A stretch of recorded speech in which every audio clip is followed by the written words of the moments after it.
Hey there! Today I'm going to demonstrate how to properly cook a hot grain cereal, and I'll be using steel cut oats to demonstrate that. However, before I do the demonstration, I just want to bring to your attention that when people think of a hot grain cereal, they usually think oatmeal, and there's nothing wrong with oatmeal. That's fine. That's what I'll be demonstrating today. But there are other grains available. For instance, there's millet, which is very popular in Asia. There's amaranth.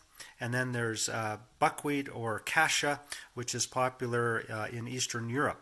All of these grains are gluten-free. They're also very high in protein, high in fiber, as well as vitamins and minerals, as well as other phytonutrients. So they're a great way to add added carbohydrates, complex carbohydrates, fiber, protein into your diet. And I will at another time do a demonstration with these different grains, how you can flavor them, make some of these savory, some of them sweet, using a variety of fresh ground spices such as cardamom or anise, as well as some dried fruit to really enhance, bring out the flavors, complement the flavors of these various grains. So again, these are wonderful to add. I eat them a lot, but I'm going to just proceed with the demonstration on how to properly cook and make a hot grain cereal. Alright, so here's my mise en place. I have 2 cups of water, I have 1 cup of my steel cut oats, and I have salt, and as well my pan on the stove. Those are your key ingredients: water, salt, and your grain, and you're ready to go.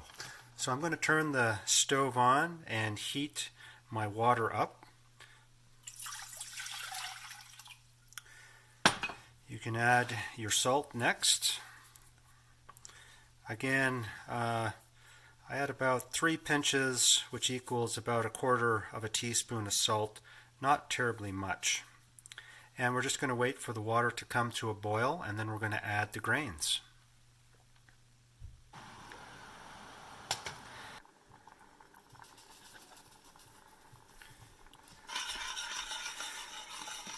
So you can see here I've finished adding my grains, and I'm just giving it a stir.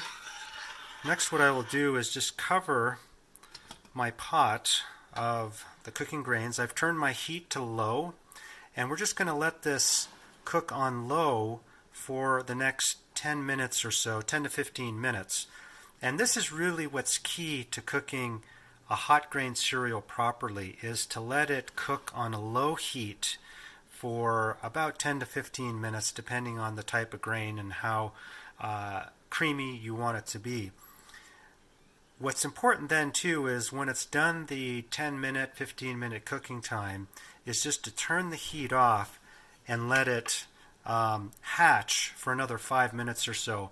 This again is really critical to having the grain come out properly cooked and to be nice, creamy, well-cooked texture of the grain.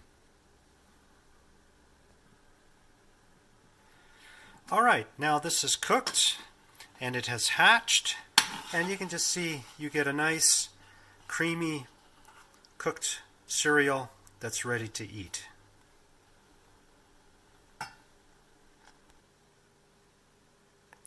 Well, and there you have it, a nice cooked grain breakfast cereal. You could add some dried fruit, some fresh fruit such as some bananas, a nut milk,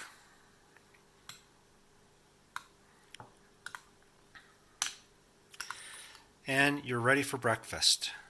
Delicious.